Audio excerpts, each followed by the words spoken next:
Hi అండి, నేను మీ Padmavathi. Welcome to Vennelaganti Padma's kitchen. ఈరోజు నేను చూపించబోయే వీడియో ఏంటంటే టమాటా పప్పు. ఇది నేను ఒక గ్లాసు, ఈ గ్లాస్తో పప్పుని ఒక గ్లాస్ తీసుకున్నానండి. తీసుకొని ముందే కడిగి పెట్టుకున్నాను. కడిగి పెట్టుకొని నానబెట్టుకున్నాను. అంటే నానబెట్టుకోవచ్చు, లేకపోయినా అప్పటికప్పుడు కూడా కడుక్కోవచ్చు. దీన్ని వంపేసుకున్నాను. కడిగిన తర్వాత దీంట్లోకి ఒక 2 గ్లాసుల వరకు వాటర్ని తీసుకుంటున్నాను. ఏ గ్లాస్తో అయితే తీసుకున్నామో అది 2 గ్లాసులు వాటర్ని తీసుకున్నాను. పసుపు, టమాటాలు నేను ఇన్ని తీసుకున్నానండి. ఒక 10-12 ఉన్నాయి. అంటే ఇవి చిన్నగా ఉన్నాయి, అందుకని ఇవి మొత్తం మీద 7-8 టమాటాలు లెక్క అనమాట. వీటిని కట్ చేసుకొని వేసుకోవాలి. ఈ టమాటా ముక్కల్ని దీంట్లోకి వేసేసుకోవాలి. దీంట్లోకి ఒక 3 పచ్చిమిరపకాయల వరకు వేసుకోవాలి. దీంట్లోకి చింతపండు వేయక్కర్లేదండి, అవసరం లేదు. ఒకవేళ కారం ఎక్కువ తినేవాళ్ళు ఉంటే చింతపండు వేసుకొని దానికి తగ్గట్టుగా కారం వేసుకోవాలి. నేనేంటంటే దీంట్లో చింతపండు వేయట్లేదు. దీన్ని స్టవ్ వెలిగించి ఈ కుక్కర్ని పెట్టేసుకోవాలి.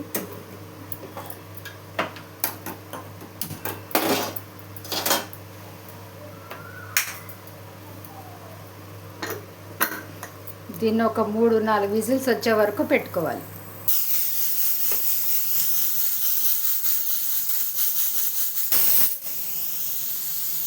మూడు విజిల్స్ వచ్చాయండి. స్టవ్ ఆఫ్ చేసుకున్నాను.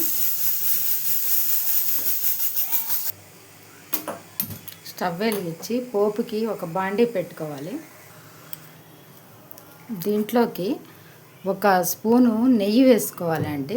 పోపుకి మంచి టేస్టీగా ఉంటుందండి. నూనె కంటే నెయ్యి వేసుకుంటే మంచి టేస్టీగా ఉంటుంది.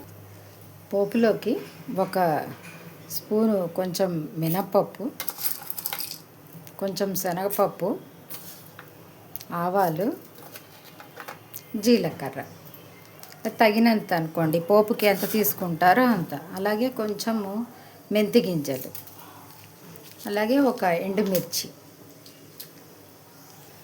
అలాగే కొంచెం ఇంగువ కూడా అండి కొంచెం తీసుకోవాలి.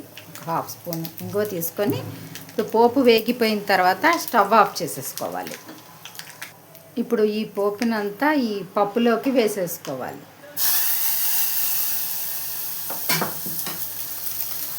స్టవ్ వెలిగించి కుక్కర్ పెట్టుకోవాలి. మళ్ళీ పప్పు మంచిగా మెత్తగా ఉడికిపోయింది కదండి. దీంట్లోకి మన ఉప్పు కారం వేసుకుంటే అయిపోతుంది.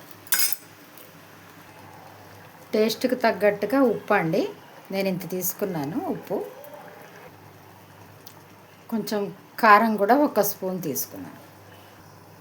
అలాగే దీంట్లోకి కొంచెము కొత్తిమీర అండి, కొత్తిమీర కొంచెం వేసుకోవాలి. కట్ చేసి పెట్టుకున్న కొత్తిమీరని, అలాగే కొంచెం కరివేపాకుని వేసుకొని కొంచెం సేపు ఉడికించాలి.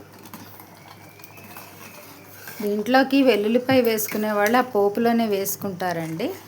నేనైతే వేయట్లేదు. ఆ పోపులోనే వేసుకుంటే మంచి టేస్ట్ ఉంటుంది. మేము వెల్లుల్లిపాయ ఎక్కువ వాడము, అందుకని నేనైతే వేయలేదు. అంతేనండి, ఇది రెడీ అయిపోయింది. దించేసేయడమే ఇప్పుడు. అంతే అండి, ఎంతో టేస్టీగా ఉండే టమాటా పప్పు రెడీ అయిపోయింది. ఇది చూస్తుంటేనే తినాలనిపించేటట్టుగా ఉంటుంది. దాన్ని మీరు కూడా ట్రై చేసి చెయ్యండి. అలాగే ఎలా వచ్చిందో మాకు కామెంట్ రూపంలో తెలియపరచండి. అలాగే లైక్ చేయండి, షేర్ చేయండి. మరిన్ని వీడియోస్ కోసం మా ఛానల్ని సబ్స్క్రైబ్ చేసుకోండి. Thank you for watching.